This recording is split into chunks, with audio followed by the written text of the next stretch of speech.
예, 반갑습니다. 예, 오늘 이제 3월 첫째 주가 되겠습니다. 3월 5일. 이제 완전한 봄이 아주 가까이 온 것 같고 내일이면 경칩이 되죠. 예. 어쩌면은 경칩 기념 3월 대부흥회를 말씀 대부흥회를 시작하도록 하겠습니다. 오늘 말씀은 마태복음 13장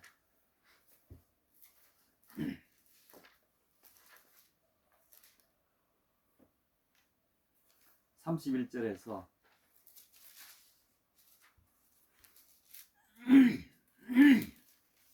52절까지 오늘 주제가 좀 많습니다만 그냥 이 공통된 주제를 오늘 찾아서 한번 말씀을 같이 나누겠습니다.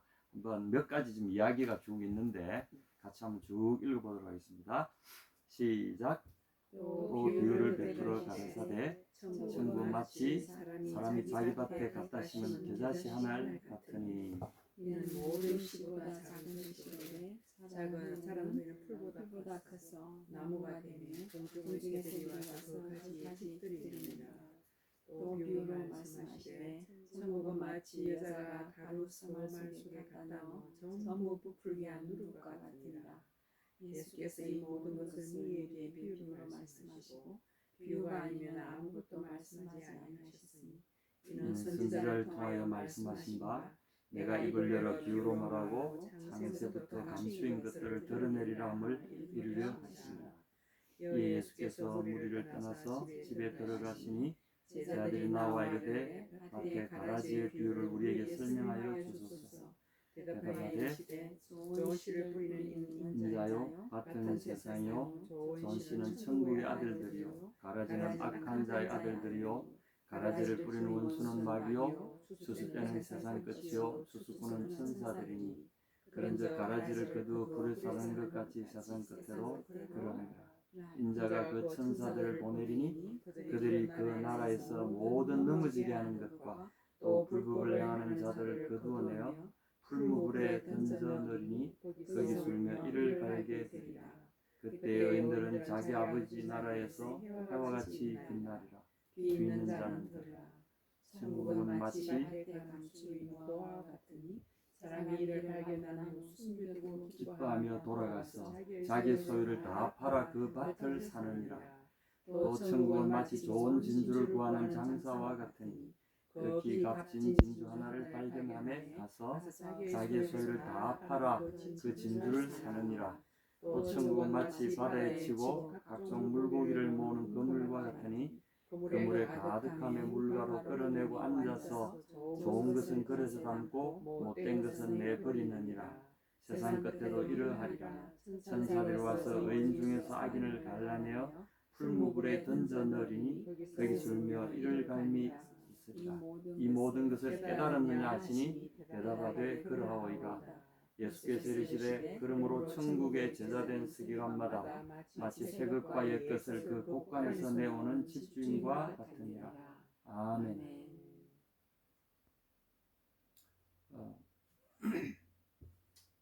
오늘 말씀은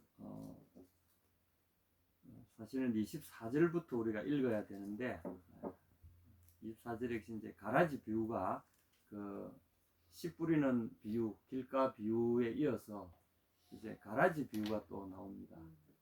이 천국이라는 주제를 가지고 예수님이 이렇게 집중적으로 비유를 통해서 이야기를 하시는데 이 비유는 사실상 우리에게 많은 의미를 갖고 있습니다. 이게 이제 왜 비유로 말씀하시냐면 이 영어로 말하면 스크리닝 그러죠.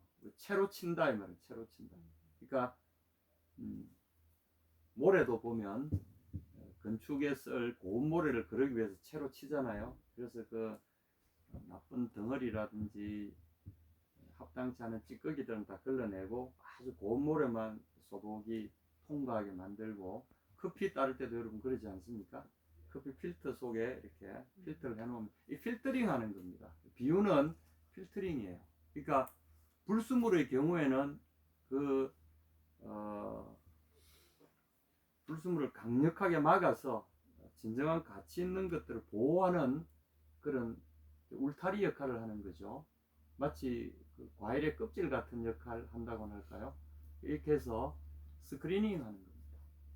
그러니까 이 어떻게 천국에 들어갈 수 있느냐 이야기할 때 이 비유를 가지고 예수님이 망을 딱 쳐버리시는 거죠. 그러면 이 망을 통과할 자격을 갖춘 자들만 들어오게 만드시는 겁니다. 이건 이제 영어로 하면 또 퀄리파이라고 이야기하죠. 자격이 갖추어진 사람, 자격이 갖추어진 이들에게만 들어오게 하시려고 스크리닝과 필터를 쳐놓으신 거죠. 그러니까 천국은 우리가 여기서 하나 알 수 있는 것은, 왜 비유를 하셨냐, 이걸 통해서 우리가 배울 수 있는 것은 천국은 아무나 갈 수 있는 데가 아니다라는 거죠. 이것은 그래서 우리가 이제 존 칼빈이 이야기했던 그런 선택 예정론 이런 것들이 등장합니다만은 천국은 그런 예정론 거창하게 이야기할 필요 없이 하나님께서 골라 가지고 가신다. 자기가 볼 때 가치 있다고 생각이 되어지는 알곡들만 골라 가시기 위해서 이 비유라는 스크리닝을 이렇게 하신다는 거죠. 그러면 어떻게 됩니까? 이 통과할 수 있는 자격을 갖춘 사람들은 너무도 행복한 거죠. 왜냐하면 완벽한 보호된 환경 속으로 우리가 들어갈 수 있는 거니까. 그러므로 우리가 예수님 믿고 나서 내가 주님 안에서 얼마만큼 큰 은혜를 입었는가를 생각해 보면, 와, 이게 아무나 들어올 수 없는 건데, 그리고 안에 들어와서 보니까 너무너무 좋고 아름다운 것들이 가득한데, 여기에 이제 그리스도인들이 세상과 또 천국을 보는 눈이 이제 열리는 거죠.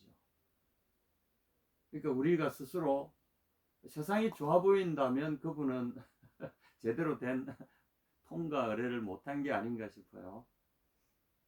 그래서 예수님 안에 있는 세계에 들어와 본 사람들은 가치가 변하는 거 아니겠어요. 어쨌거나 비유는 그런 의미를 갖고 있습니다. 그래서 하나님께서 이스라엘 백성을 애굽에서 이끌어내셔서 그 광야로 집어넣으셔가 40년간 함께 주님과 동행하게 하신 거기에도 세상 사람들이 보기에는 사람 살 수 없는 곳이잖아요. 그리고 사람들이 접근할 수 없는 곳이잖아요. 그런데 하나님이 그 백성을 수십만 되는 그 대군을 광야 속에서 40년을 데리고 가셨다는 것은 그 광야 자체가 하나의 세상과 단절된 벽을 두르고 있는 거잖아요. 그런데 그 안에 들어오니까 살 수 없는 것 같았는데 어떤 일이 일어났습니까? 희한하게 세상에 있으면 옷들이 1년만 입어도 옷이 너덜너덜해지고 이래야 될 텐데, 똑같은 삼배로 만든 옷인데도, 아마포로 만든 이런 옷들이고 양털로 만든 옷들인데도 이게 달라지질 않아. 신발도 그냥 두꺼운 배나 짐승 가죽 이렇게 오려가지고 이어 붙여서 만들지 않았겠어요. 이게 그 돌짝밭을 걸어다니고 40년 내내 돌아다니는데도 그대로야. 하늘에서 희한하게 듣도 보지도 맛보지도 못했던, 그래서 사람들이 이게 뭐야 라고 이름을 붙인, 영어로 말하면 what 이게 뭐야? 만나? 만이란 말이 무엇이냐라는 뜻이고, 나는 이제 의문사입니다. 만나? 뭐야? 이런 뜻. 너무 신기한, 보지도 못했던 것들이 내려와가지고 음식이 돼가지고 세상의 삶의 방식과 완전히 다른 새로운 삶의 방식이 그 속에 존재하는 거죠. 주님께서 그리고 바위에서 모세가 지팡이를 바위로 때리니까 무슨 일이 났습니까? 바위에 무슨 물이 납니까? 근데 이상하게 바위가 쪼개지면서 그 속에서 수맥이 열려가지고 생수가 막 흘러나와서 그 수십만 명이, 그것도 짐승들이 거대한 호수처럼 호수를 이룰 정도의 풍부한 수량이 솟아나오고, 이런 일들, 이게 상징하는 바가 실제적으로 일어났던 일이고, 그것이 오늘 우리에게 주는 이 의미가 뭐냐면, 새로운 삶의 세계, 새로운 차원의 삶의 세계가 존재한다는, 이게 천국의 모형이죠. 그래서 오늘도 우리에게 그 모형이, 시나이 광야에서 일어났던 그 모형이 지금은 우리 영혼 속에서, 우리 마음 속에서 이루어지고 있다는 사실을 기억하셔야 됩니다. 그래서 천국이라는 이 비유를 들을 때 어떤 특정 장소를 생각하게 되는데, 그게 아니고 우리 영혼이라는 심정, 한자로 말하면 마음의 밭이죠. 여기 밭이라든지 씨라든지 이런 것들은 우리 영혼과 관계되는, 영혼에 대한 이야기라는 것을 들어주시면 좋겠습니다. 그래서 이런 것들을 우리가 알고, 이 사실을 여기 보면 주님이 늘 말씀하시는 자는 43절에도 보면 귀 있는 자는 들어라. 할 듯 말 듯한 말씀을 하신 다음에는 귀 있는 자는 들어라. 여기 무슨 귀라는 게 뭘 의미할까요? 알아듣는 예, 알아듣는 능력을 말합니다. 알아듣는 통찰력, 깨닫는 지혜. 예수님이 지금 뭘 말씀하고 계시다는 것을 알아듣는, 그야말로 뭐 소리가 그냥 어쿠스틱 어빌리티가 아니라 귀에 들리는 뭐 이런 게 아니라 듣는 소리를 보고 아 이게 무슨 뜻이구나라고 알아듣는, 그리고 딱 보면서 아 이게 뭐구나, 누가 말씀하시고 무엇을 말씀하시고 이게 의미가 무엇이고부터 아 이거는 이게 뭐구나 그걸 딱 알아듣는, 깨닫는 능력을 말하는 거죠. 근데 이런 것이 있으면 예수님의 이 비유라는 이 스크린을 막 통과하는 거죠. 이게 없으면 스크린이 그야말로 우리에게 장벽이 되어버려서 못 들어갑니다. 이해하실 수 있겠어요? 오늘 믿음의 이 키를 가지고, 여러분의 믿음의 귀를 가지고 한번 들어가 봅시다. 여기에는 인간의 그 intellectual ability, 우리의 그 지적인 능력도 굉장히 중요합니다. 듣는 힘, 깨닫는 힘, 이게 지적인 능력과도 관계가 되어 있는 거예요. 거기에 우리의 의지를 쏟아서 이 말씀을 붙잡고 들어가 보면 아주 신비한 것들이 보입니다. 이 천국이라는, 제가 결론을 먼저 말씀드리고 하면 좋겠어요. 천국이라는 것은요, 어떤 특정 장소를 이야기하는 게 아니라 우리 마음속에서 이루어지는 그 어떤 프로세스를 이야기하는 거죠. 여기 보면 씨앗이 자라는 과정을 천국이라고 그랬잖아요. 그죠? 그리고 보면 또 누룩을 넣어서 부풀게 되는 그 과정, 천국은 프로세스라고 이야기합니다. 그리고 프로세스인데 이것이 가지는 또 하나의 의미는 44절부터 50절까지 보면 밭에 숨겨진 보화라 이랬잖아요. 씨앗도 보면은 그 본질이 잘 안 보이잖아요. 이게 씨앗만 봐가지고는 이게 뭔지를 모르잖아.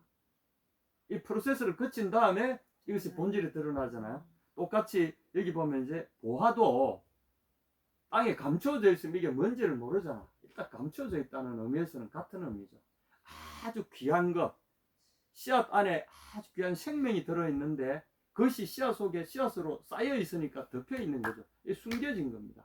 똑같은 의미에서 그 씨앗은 밭에 감추어진 보화와 똑같다는 거죠. 위에 보면 아무것도 안 보이는데 그러나 그 존재를 발견한 사람에게는 이건 어마어마한 가치를 가진 밭이 되는 거죠. 그 다음에 또 45절에 보면 천국은 좋은 진주와 같다. 극히 값진 진주를 발견해서 이 극히 값진 진주, 숨겨진 보배, 이게 천국이라는 거죠. 천국 개념. 근데 이거는 단적으로 뭘 의미할까요? 이 숨겨진 보화를 이제 밭을 빌려가지고 남의 밭을 기경하다가 셔서랑 끝에 띵 하는 소리 나가지고 살살 파보니까 세상에나 전쟁통에 이렇게 묻어놓은 보물상자가 거의 들어있다는 것을 이 사람이 발견하고 살 다시 덮어놓고는 지금 땅 주인한테 가서 이 땅 파시오 하고는 얼마, 그거 뭐 얼마 되겠어요? 그럼 내가 2배 얹어줄게. 그렇게 샀다는 거죠. 왜냐하면 이 사람은 아니까. 자, 그러면 이게 뭘 의미합니까? 그 다음에 진주도 보고는 뭐 이렇게 꾸불꾸불하게 생겼고 이상하게 생겼는데 진주 전문가의 눈에 볼 땐 이런 건 희귀할 뿐 아니라 엄청 귀하고 가치 있다는 건 다른 사람은 모르니까 팔아먹는 거 아닙니까? 그 밭도 모르니까 팔아먹잖아요. 진주도 모르니까 팔아먹잖아. 아는 사람은, 가치를 알아보는 눈을 가진 사람은 모든 걸 동원해서 다 사들이잖아. 이게 바로 천국에 대한 프로세스의 굉장히 중요한 시발점이 되는 듣는 귀를 의미하는 겁니다. 보는 눈, 이게 이제 감식안이라 그러죠. 감식안을 가진 사람. 그러면 이거는 하나의 생명을 가진 씨앗 같은 프로세스를 포함하는 것이고, 누룩이나 씨앗은 프로세스를 포함하는 걸 말하고, 이거는 그 자체로서, 보화라든지 진주는 그 자체로서 가치를 가진 그 무엇을 의미하잖아요. 천국은 이와 같은 것이다. 어떤 프로세스를 포함하고 어떤 극히 값진 가치를 지닌 그 무엇이다 라는 이제 비유가 우리에게 주어졌어요. 그러면 더 깊이 들어가서 그러면 실제적으로 그러면 천국은 무엇이다라고 딱 정의할 수 있을까요? 예수님은 51절 52절 보시죠. 이 모든 것을 깨달았느냐? 했더니 대답하되 그러하오이다. 저는 이게 100% 아닌 것 같아요. 아직도 이 사람들 잘 모르고 있어. 예수님이 설명해 주신 일부는 알아듣겠는데 일부는 잘 모르겠다는 거죠. 다 듣고 나서도 뭐는 뭐고 해서 이제 자 이렇게 그래 그러네요. 이야기는 이렇게 쭉 되는데 하나가 딱 빠졌어요. 제일 중요한 천국이 그럼 뭡니까? 비슷하다 이래 했는데 천국이 뭡니까? 천국이 뭔지를 오늘 잠깐 보고 우리가 봅시다. 마태복음 4장 17절 여러분 잠깐 펴주시겠습니까? 이 비유를 함에 있어서 갑자기 천국이라는 단어가 툭 튀어나온 게 아니라는 것을 우리가 알 수 있습니다. 사실은 이 천국 개념은 예수님이 일을 시작하실 때 선포하시는 일을 시작하시는 그분의 공생의 시발점에 제일 첫 번째 언급하신 것이 이 천국에 대한 이야기입니다. 바로 천국 그 자체를 이야기하셨어요. 뭐라고 되어 있습니까? 시작. 그때부터 예수께서 비로소 선포하시되 회개하라 천국이 가까이 왔느니라 하시더라. 네, 천국이 가까이 와 있다. 예수님이 와 계신다. 내가 왔다. 예스. 천국의 본질은 예수 그분이 천국입니다. 그분이 우리에게 오셨다는 것은 천국이 우리에게 왔다는 겁니다. 그분의 가치를 알아보는 눈을 가진 사람은 예수님이 천국이라는 사실, 예수님은 계속부터 자신을 천국의 본질이요, 씨앗이요, 극히 값진 진주, 숨겨진 보배요, 사람들은 일반적인 눈으로 알아볼 수 없도록 잘 숨겨져서 우리 마음속에 살포시 떨어진 천국의 씨앗이요, 천국 그 본질이라는 사실을 우리에게 이야기하고 계신 겁니다. 예수님은 이걸 제 아들에게 가르치고 싶으신 거죠. 그래서 사람들에게 가서 처음에는 예수님에 대한 예수님이 막 기적을 행하시잖아요. 그러면 사람들에게 나가서 아무 말도 하지 마. 내가 했단 말 하지 말아라. 자신을 계속 감추시고. 왜냐하면 진짜들만 모으기 위해서. 어떤 기적이 일어났다 하면 사람들이 막 몰려오잖아요. 요새는 이제 부흥하면 막 이런 거 막 구르고 넘어지고 막 환상을 보고 이런 거 좋아해요. 우리도 옛날 70년대 그 여의도 하면 대규모 무슨 공설 운동장 막 이런 거 많이 했어요. 그 지나가고 나면 뭐가 있습니까? 몇 달 뒤에 와보면 아무것도 없잖아요. 물론 그것은 하나의 하나님께서 비상한 방법으로 사람들을 회심시키시는 중요한 역사 중에 하나입니다. 성경에 그런 일이 자주 일어나고 교회사적으로 그런 일이 많이 일어났지만, 그러나 천국 전체를 설명하는 사건은 될 수가 없어요. 천국을 설명하는 것은 프로세스가 있어야 된다는 거죠. 극히 값진 진주나 숨겨진 보화를 알아보는 눈을 우리가 가지는 것이 급선무고요. 그들 속에서 이 프로세스가 일어난다는 겁니다. 여러분, 이것을 우리 영적 성장 이렇게 부르는 분도 있어요. 그 말이 설득력이 있습니다. 영적 성장. 그걸 다른 말로 말하면 내 속에 예수님이 하나님의 말씀, 씨앗은 하나님의 말씀이라고 그랬잖아요. 예수님이 하나님의 말씀이고 그분이 말씀이잖아요. 그분이 내 속에 들어오실 때 내가 예수님에 대한 이야기를 듣거나 그분이 해주신 그 말씀을 내가 듣거나 간에 그 씨앗이 내 속에 살포시 떨어질 때 그에 대해서 어떻게 반응하느냐는 거죠. 앞에 나오는 세 가지 씨 뿌리는 비유를 보면 네 가지 밭이 나오잖아요. 네 가지 사람들의 반응을 이야기합니다. 네 가지 인격체를 의미합니다. 첫 번째 인격체는 길가에 길짝밭 같은 데다 그랬죠. 씨가 어디 뿌려졌어요? 길가에 뿌려졌다. 이 말은 길가나 길이나 똑같은 거지 뭘. 그 말은 전혀 무감각해진 마음이죠. 반들반들해 다져져 가지고 식물들이 자라거나 씨가 들어갈 수 없는, 다시 말해서 완악한 마음이고 아주 하나님의 어떤 가치에 대해서는 무감각한 사람들이죠. 씨가 떨어지고 빛이 비춰도 이게 뭔지를 알아보지 못하는 거죠. 요한복음에서 그랬잖아요. 빛이 비침에 이 빛은 사람들의 생명이라 이 빛이 각 사람에게 빛이 돼 사람들이 깨닫지 못하더라. 이 빛이 먼고 못 알아보는 거예요. 생명의 빛이 다가왔는데도 먼고와 못 알아보는 거예요. 이게 씨앗이 이리저리 그냥 들었는데도 그냥 흘러 들어가. 그러니까 막 사탄이 와서 뺏어가 버리는, 다시금 기회를 갖지 못한다. 두 번째 밭은 어떻게 됩니까? 떨어졌는데 돌들이 쫙 깔린 돌밭이야. 우선 떨어져서 습기, 돌 사이에 있는 습기를 머금어서 조금 뿌리는 내리지만 깊이 못 가는 거죠. 이 사람들은 소위 말하는 마음에 돌이 너무 많은 사람들이야. 말씀을 깊이 받아들이는 그런 게 아니라 온갖 부정적인 자기 가치, 선입견으로 안에 똘똘똘똘 뭉쳐가지고 어떤 거는 받고 어떤 거는 못 받고 이거는 할 수 있는데 저거는 아니야. 이런 식으로 말씀이 전적으로 이 속에 뿌리내도록 자기 마음이 동의하는 것이 아니라 제한적으로, 극히 제한적으로 자기 마음대로 선별적으로 이거는 그래, 이거는 믿을 수 있겠어, 저건 아니야, 이런 식으로 마음대로 믿는 사람이 여기 해당되지 않을까. 돌짝밭 같은 마음속에 돌들이 너무 많아. 하나님의 말씀을 가로막는 내 자아나 선입감이, 내 경험에 의한 나의 교만과 온갖 이런 것들이, 나의 욕망과 이런 것들이 뿌리 내리는 걸 딱딱딱딱 계속 가로막는 거야. 이런 사람들 마음속에는 뿌리가 내려갈 수가 없죠. 세 번째는 뭡니까? 열심히 믿어보려고 하는데 세상이 더 크게 보여. 가치가 말씀의 능력을 힘입지 못하는 거죠. 그러니까 세상 일에 그냥 다른 사람, 세상 세력에 짓눌려 가지고, 요즘 크리스찬들이 많이 이래 됩니다. 믿는다고 하지만 어떤 장로님들을 보면은 뭐 제가 이장회에 가면 그도 뭐 믿는 분들 많아요. 보면 이렇게 살아.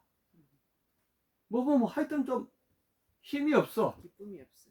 그냥 제가 외모를 이야기하는 게 아닙니다. 딱 보면은 딱 표가 나요. 근데 그 속에서 생명력과 막 기쁨과 이런 것이 보이지 않고 보면은 그냥 막 뭔가 좀 이렇게 저분이 믿는 분인가 안 믿는 분인가 알 수가 없어. 저도 그런 과정들을 다 우리가 겪고 왔잖아요. 그러니까 알죠. 제가 뭐 다른 분들 뭐 폄하하고 그런 게 아니라 우리가 그런 과정을 거쳐왔기 때문에 그렇습니다. 왠지 주눅이 들어요. 예수 믿는다는 게 세상에서 그냥 돌리고 아무도 당당하지가 않는 거야. 이상하게 세상 세력의 힘이 더 커 보이는 거야. 근데 그 안에 그런 세력에 둘러싸인 우리도 하나님의 이 말씀의 위력을, 내 속에 들어와 있는 그 씨앗의 생명의 위력을 가진 사람들은요, 오히려 그런 것들을 압도해 버립니다. 주변 사람들의 어떠함, 사람들의 가치관, 사람들의 계급, 세상 사람들의 권세, 세상 사람들이 가진 부와 존귀와 이런 것들이 오히려 내가 가진 생명의 능력으로 그걸 압도해 버립니다. 하나도 부럽지가 않아요. 하나도 두렵지가 않아요. 그러나 예의를 다하지만 하나도 주눅 들 일이 없습니다. 그 가치가 나를 전혀 압도하거나 영향을 주지 못합니다. 그럴 때 어떻게 됩니까? 말씀이 내 속에서 흥왕하여 뿌리를 깊이 내리고 말씀이 나를 완전히 사로잡아가는 거죠. 이 세 가지 밭을 통과하게 되면 어떻게 됩니까? 그때 열매를 맺는 거죠. 이게 프로세스입니다. 그래서 이 처음의 비유 13장 1절부터 나오는 이 씨 뿌리는 비유는 그 속에 프로세스, 천국이 우리 속에서 어떻게 순차적으로 이루어지고 있는가, 어떻게 성장해 가면서 우리 속에 천국이 완성되어져 가는가, 그걸 이야기하는 거죠. 그래서 오늘 우리의 다시 한번 이 말씀들을 좀 보겠습니다. 있어요. 31절, 오늘 31절, 2절, 3절 이 말씀입니다. 환영합니다. 오늘 말씀의 핵심은 천국은, 첫 번째 천국은 제가 말씀드리는 것은 여러분 정리를 하는 의미에서 여기서 말하는 천국의 비유는 예수 그리스도 그분을 가리킵니다. 예수 그리스도 그분을 빼놓고 천국을 이야기할 수 없어요. 왜냐하면 예수님이 당신을 우리에게 알리시는 이 비유로 자신을 우리에게 알리실 때 이렇게 알리셨다는 거죠. 예수 그리스도는 우리에게 씨앗처럼 다가와서 우리 마음에 씨앗처럼 떨어진다는 거죠. 그것이 처음에는 단순히 성경을 읽고 싶은 관심이나 또는 어떤 예수 믿는 사람들의 어떠함에 대한 매력으로 내 마음을 살짝 열어젖힌 다음에 그 말씀이 내 속에 살포시 떨어지는 과정을 겪는다는 거죠. 그럴 때 우리 속에 그 말씀을 통해서 예수 그리스도라는 그분이 우리 속에서 점점 씨앗을 내리고 성장하기 시작합니다. 그런 다음에는 어떻게 되죠? 이 프로세스를 지나면서 예수 그리스도의 어떠하심이 내 속에서 나도 모르게 그분을 닮아가는 일들이 일어나기 시작한다는 거죠. 그리고 그 내 속에 예수 그리스도의 어떠하심이 점점 드러날수록 나의 인격은 어떻게 되죠? 예수님을 닮아가는 거죠. 여러분, 이게 바로 씨앗 비유의 가장 핵심 중의 핵심입니다. 오래 예수님을 믿고 교회 생활을 한다 하면서도 예수님에 대한 예수님이 가지신 적한 사랑과 희생과 헌신과 용기와 담력과 위엄과 거룩함이 보이지 않는다면 그분의 삶은 우리가 좀 생각해 봐야 되겠죠. 오늘 이 13장 마태복음 13장 31절 2절 3절 다시 한번 보겠습니다.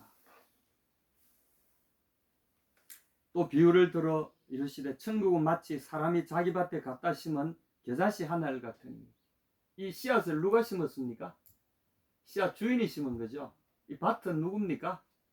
밭은 세상 사람의 마음입니다.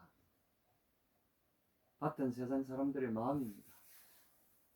우리가 성경을 읽을 때 바로 이런 일이 일어난다는 거죠. 성경의 저자가 누구죠? 성경은 누가 말씀하신 겁니까? 하나님 말씀하신 거죠. 그러니까 이 말씀이 씨앗으로 본다면 씨앗은 누가 낸 겁니까? 하나님 그분이 만드신 거죠. 그리고 씨앗은 하나님 그분의 생명의 DNA를 가진 겁니다. 말씀 속에는 하나님의 예수 그리스도 속에 있는 생명의 DNA가 말씀 속에 들어있는 거죠. 성경책이 신비한 이유가 그런 데 있습니다. 세상적인 소설이나 책하고는 좀 다르잖아요. 영 이상한 이야기를 하는 것 같은데 희한하게 그 이야기가 내 속에 들어오면 사람마다 어떤 사람의 그 속에 생명의 역사가 일어나고 어떤 사람은 그게 졸리는 역사가 일어납니다. 둘 중에 하나입니다. 졸리는 역사가 일어나는 분들은 이게 뭔지도 모르고 그냥 넘어가 버리죠. 그러나 그 속에 생명의 역사가 일어나는 사람들에게는 더 깊은 곳으로 인도해 줍니다. 자, 보시겠습니다. 천국은 마치 한 사람이 자기 밭에 갖다 주면 겨자씨 하나를 같으니. 여기서 이제 천국은 같다라고 비슷하다 이렇게 표현하고 있습니다. 천국은 뭐뭐시다라고 말하지 않았어요. 천국은 이런 과정을 통해서 너희 속에 완성되어진다는 거죠. 다시 말해서 예수 그리스도라는 인격은 이런 과정을 통해서 우리 속에 완성되어진다는 겁니다. 그리고 우리 신앙의 가장 핵심은 예수 그리스도의 인격이 내 속에서 완성되어지는 것. 그것이 성경에서 이야기하는 우리 속에 천국이 완성되는 그런 모형이라는 거죠. 겨자씨는 어떤 씨앗입니까? 보신 적 있습니까? 작은 씨앗. 역시 우리 농사하시고 농촌에 자라신 분들은 작아요. 우리 참깨 그거보다 조금 작은 어떤 거는 보면 씨앗이 이렇게 약간 동그라하면서 안에 무슨 부피감이 보이는데 어떤 것들은 부피감이 전혀 안 보여요. 뭐 뚝배기 같이 보여. 껍질만 보여. 그런데 아주 쬐끄만 생명 덩어리가 그 안에 배아가 그 속에 딱 숨어 있어요. 이건 뭘 의미합니까? 예수님의 말씀이 처음에 우리에게 들어올 때는 뭐처럼 보인다는 거죠? 너무나 형편없고 너무나 보잘것없어 보인다는 거죠. 그런데 이는 모든 씨보다 작은 것이다. 이렇게 큰가 봐, 겨자나무가. 이 씨가 어떻게 저 나무가 될 수 있을까 신비할 정도로 모든 것보다 작아 보인다는 거죠. 그러면 여러분은 어떻습니까? 예수님 믿은 여러분의 존재가 또는 그 예수라는 이 작은 씨, 이 씨를 예수님과 동일시해도 됩니다. 내가 예수님을 내 속에 처음에 예수 믿으라 할 때 또는 뭐 성경 읽을 때 이게 보면 이게 너무 아무것도 아닌 것처럼 보이잖아요. 너무나 작아 보입니다. 근데 그것이 내 마음에 내 인격의 밭에 숨겨지면 어떤 일이 일어날까요? 희한하게 자꾸자꾸 드러납니다. 그것이 계속해서 내 속에 생명을 불어넣어요. 그러면서 이 천국에 대한 이 비유를 정확하게 이해하시려면 여러분의 마음을 한번 살펴보시는 게 참 중요해요. 그리고 여러분의 말과 여러분의 행동과 생각이 어떻게 바뀌어 왔는가를 한번 생각해 보시면 이 말씀에 대해서 여러분 정말 이해가 빨라질 수 있습니다. 우리 권사님은 어떻습니까? 그렇죠. 그거를 무심코 이 사는 중에도 내가 말씀을 기억하는 거랑 잊어버린 순간하고는 천국과 지옥이지. 그걸 느끼는 거야. 내 마음에 이전하고 다른 아주 중요한 어떤 존재 양식의 변화가 일어나는 거죠. 근데 이것이 내 속에서 어떤 영향력을 계속 확대해 가는 거죠. 처음에 아주 작은 그렇지. 영향력 속에서 점점 커지더니 나중에는 나를 완전히 압도하는, 그러니까 생각과 마음이 완전히 여기에 사로잡히는 거죠. 그리고 내 말하는 것이나 생각하는 것이나 삶의 태도나 이런 그렇지. 것들이 어떻게 되죠? 희한하게 이 말씀이 나를 주관해 가는 거죠. 내 모습이 이렇게 되어 가는 거죠. 여러분 신비하지 않습니까? 맞습니다. 그래서 이 세상 종교하고 우리가 달라요. 세상 종교는 내가 뭘 하려고 하고 어떤 초월적인 존재가 되려고 하는 거지만, 우리가 예수님이 말씀의 천국 개념은 그분이 우리 속에 들어오셔서 그분이 내 속에서 자라도록 어떤 프로세스 기간을 통해서 우리를 자라게 만들어 주심으로써 우리 속에 거대한 변화가 일어나는 거죠. 그래서 이제 나무가 됐어요. 풀보다 커지고 나중에는 나무가 된다고 그랬죠. 그 나무 그 보시면 이 겨자나무 보면 굉장히 큽니다. 몇 미터는 되죠. 겨자나무에 무슨 일이 일어납니까? 새들이 와서 깃들고 야, 그러면 여러분 이거 한번 생각해 보시죠. 종자를 퍼뜨리고. 저는 조금 재밌는 생각을 해봤는데, 우리 속에 정말 예수님의 성품을 가진 이런 아름다운 성장이 있는 인격 속에 어떤 일이 벌어질까요? 새들이 와서 깃든다. 이게 뭘 의미할까요? 포근한 보금자리가 되어주는 넓은 인품의 어떠함을, 넉넉하고 넓은, 그리고 그 속에 들어오면 깃을 들일 수 있을 만큼 안전과 행복과 기쁨과 풍부함이 그 속에 있다는 거 아닙니까? 뭘 의미하는 거죠? 우리 사회에서 또는 우리 커뮤니티나 사람들 속에서 생명. 오고 싶어하는 사람이 된다는, 만나고 싶어하는 사람이 된다는 거죠. 여러분 어땠어요? 여러분 삶이 고독합니까? 행복해요. 예수님 안에서 자라가는 사람들은요, 사람들을 끌어모읍니다. 가는 곳마다 가만히 있어도 끌어모읍니다. 이거 여러분 굉장히 중요합니다. 부흥이라고 막 예수 믿으라 막 이게 아니라 삶의 향기가, 포도가 익으면 어떻게 되죠? 향기가 포도밭 주위를 지나면 막 못 견딜 정도로 막 향기가 팍 하듯이 이런 현상이 일어나는 거죠. 그러면 새들이 가만히 있겠습니까? 쫙 몰려. 우리도 그래요. 예수님의 인격이 어떠한 걸 알고 나면 그리로 우리의 삶이 모여집니다. 여러분이 어떤 교회나 또는 어떤 사람이 정말 제대로 된 그리스도인이라는 것을 여러분이 판단하시려면 향기가 있는가, 풍부함이 있는가, 그곳에 가면은 생명의 풍성함과 즐거움이 있는가, 거룩함이 있는가, 아름다움이 있는가, 넉넉함이 있는가, 여러분 그걸 보시면 돼요.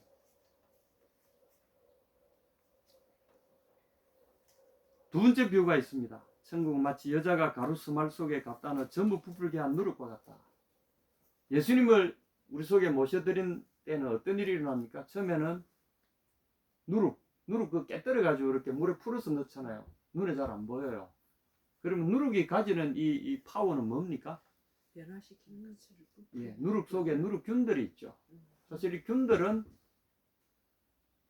뭐 이렇게 요즘에는 누룩이 여러 가지 형태로 나오지만, 누룩은 결국은 안에 있는 누룩균의 이야기죠.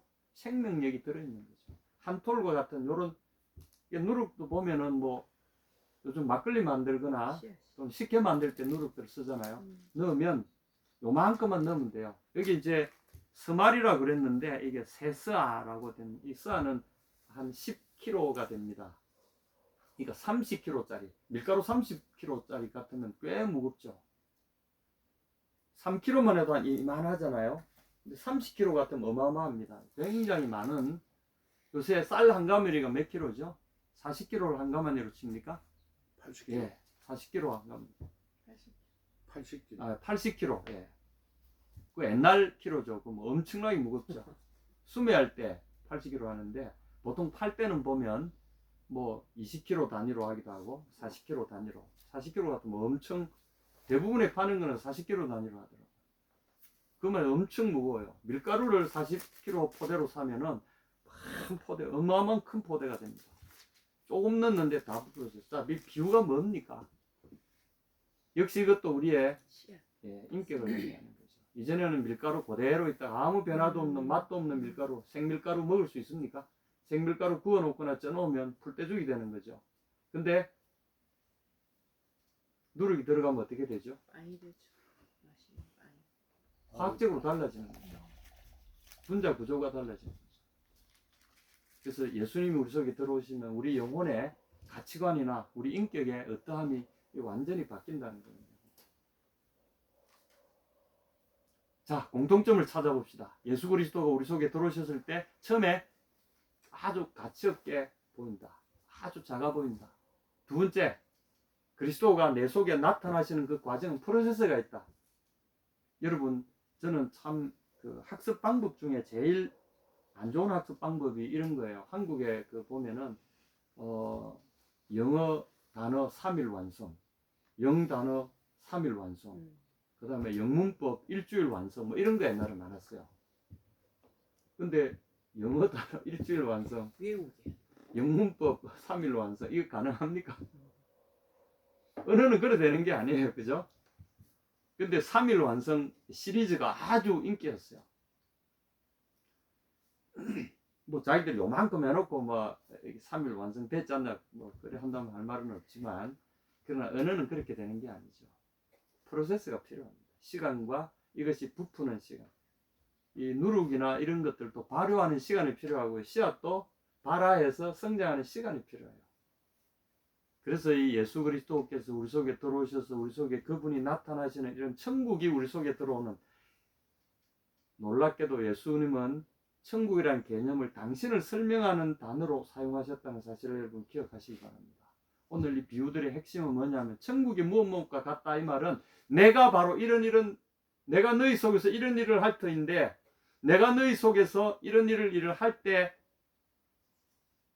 바로 무엇과 같이 이런 일들이 일어난다 이런 얘기예요.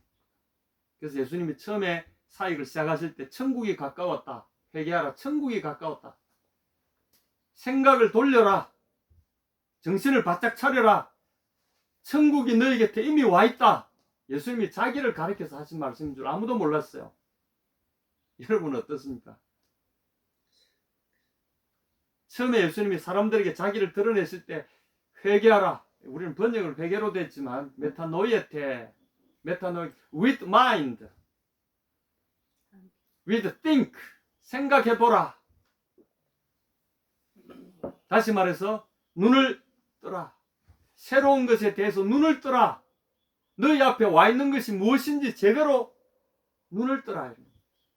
그래서 그 눈을 가진 자, 그 귀를 가진 자들이 나를 알아보고 숨겨진 보화처럼 또는 값진 사람들에게는 그러나 하찮은 여김을 받는 지극히 귀한 진주의 가치를 그들이 알아보게 될 거다.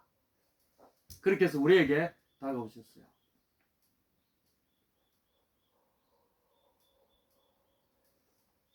이는 화학적인 변화, 생명의 천국은 첫째 예수님이다. 예수님 자신을 설명하는 말이요. 동시에 이것은 우리 속에 아주 하찮은 것처럼 다가온다는 거죠. 그 다음에 이것은 프로세스가 있다는 겁니다. 과정이 반드시 필요합니다. 그리고 이 과정을 우리가 이해하지 못하면 천국이 우리 속에 어떻게 이루어져 가는지를 이해하지 못하게 됩니다. 그래서 어떤 그 잘못된 가르침을 하는 사람들은 예수 믿는 그 순간에 모든 것이 끝났다 이렇게 생각합니다. 성장이란 프로세스를 가루가 부푸는 시간도 두지 않고 예수 믿는 그 순간에 모든 것이 완성되었다라고 착각하는 거죠. 그렇게 되면 죄의 유혹으로부터 이기고 승리하는 힘을 가지고 죄를 다시는 짓지 않게 되고, 소위 말 구원파라든가 잘못된 교훈을 가진 사람들이 그런 식으로 이야기를 합니다. 아마 요즘 뭐 신천지 같은 데도 예수만 믿으면 모든 것이 끝난다는, 그렇지 않습니다. 믿는다는 말은 씨앗을 내 마음에 받아들인다는 말이요. 그리고 그 안에서 그분의 도우심을 받아 싹이 나고 성장하는 과정을 반드시 거쳐야 그분의 진면목이 우리 속에 일어나는 거죠. 그러나 놀랍게도 예수님이 우리 속에 다가오실 때 일어나는 변화들은 즉각적인 반응이 일어나는 게 참 많아요. 기쁨과 평안과 어떤 놀라운 어떤 그 장막을 열고 새로운 세계를 발견하는 놀라운 기쁨들이 우리 속에 일어납니다. 천국은 그런 과정들을 통해서 우리 속에서 일어납니다. 천국은 여기 있다 저기 있다가 아니라 말씀의 씨앗이 우리 속에 들어왔을 때 우리 안에 있다는 사실을 기억해 주시기 바랍니다. 그리고 그 성장 과정이 반드시 있다는 사실을 기억해 주시기 바랍니다. 그래서 한 걸음 한 걸음 매일매일 그 말씀이 어떠한가 하고 묵상하면서 전진하시기 바랍니다. 제가 말씀을 마무리하겠습니다. 이 구절만 한번 보겠습니다. 우리 사도행전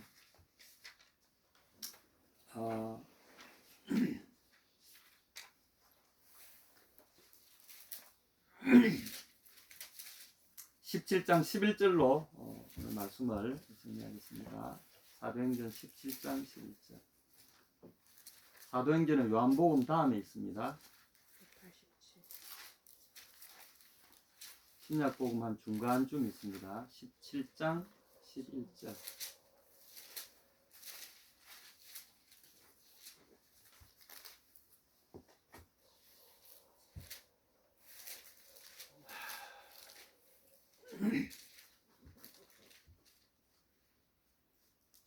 찾으셨습니까? 시작. 베레아에 있는 사람들은 데살로니가에 있는 사람들보다 더 너그러워서 간절한 마음으로 말씀을 받고 이것이 그런가 하여 날마다 성경을 상고함으로 예, 그 중에 믿는 사람이 많고 또 헬라의 귀부인과 남자가 적지 않더라. 이 데살로니가에 있는 사람들보다 베레아에 있는 사람들, 여기 이제 데살로니가 사람들은 굉장히 포악한 사람들이고 그냥 폭력으로 뭔가를 해결하는 사람들이죠. 바울의 말을 듣고는 폭력적으로 나왔어요. 근데 그 사람들에게서 도망해가지고 베레아라는 곳으로 가니까 여기 있는 사람들은 저는 이것을 너그럽다는 번역보다 이 사람들은 잘 자라난 사람들 이렇게 번역하기 좋아요. 혈통이 좋은 사람들이다 또는 잘 교육받은 사람들이다 이런 의미입니다. 유게네스라 그래서 그 사람의 게네스라면 이제 태어난 태생이라면 태생이 좋은 사람들이라는 뜻입니다. 이게 태생이 좋은 사람들이 의미하는 바는 좋은 교육 또는 좋은 마음의 이 교양이 풍부한 이런 의미를 갖고 있습니다. 이런 사람들이라서 그 사람은 어떻게 바울의 말을 바울을 통해 떨어진 하나님의 씨앗 예수 그리스도를 어떻게 받아들였냐 하면 간절한 마음으로 말씀을 받았다. 와, 이게 정말 귀하다, 귀한 줄 알고 그걸 와, 이거 세상에 이런 게 있었나 이러면서 말씀을 받아들였다는 것이죠. 그러고 나서는 그것으로 멈추지 않았어요. 이 사람들은 자기 속에 씨앗이 떨어진 다음에 그것이 그러한가 이러면 이제 구약 성경에 여기서 이제 구약 성경입니다. 말씀을 상고한다 이 말은 여기 상고한다 말은 깊이 조사하고 있었다 이 말입니다. 세밀하게 조사했다. 이런 예수 그리스도를 이야기하는 이 내용이 구약 성경에 다른 데 또 있는가? 성경이 예수 그리스도를 이렇게 말하는 것이 또 있는가를 세세히 찾기 시작했다는 거죠. 사도 바울은 하나님의 말씀 구약 성경을 통해서 오리라 한 메시아에 대한 이야기를 그들에게 하고 바로 이 오리라 한 메시아가 바로 예수 그리스도다 이렇게 정했을 때 이 사람들은 그 말을 그래요 하고는 받은 다음에 성경을 연구해서 더 알기를 원했다는 거죠. 오늘 말씀의 결론입니다. 여러분, 이런 사람들이 천국의 주인들이라는 거죠. 그럴 때 이런 사람들 속에서 어떤 일이 일어난다고요? 겨자씨 같던 그 말씀의 한마디가 그 속에 점점 자라가고 성장해가고 나중에는 그 자신 속에 온통 예수 그리스도로 충만해지는 예수 그리스도의 인격화되어지는 일들이 일어난다는 겁니다. 이 비유 속에 여러분들 계속 전진하시고 또 주님의 도우심과 또 주님의 임재, 주님 함께 하시는 어떠하심을 계속 경험해 가시기를 간절히 축복합니다. 아멘.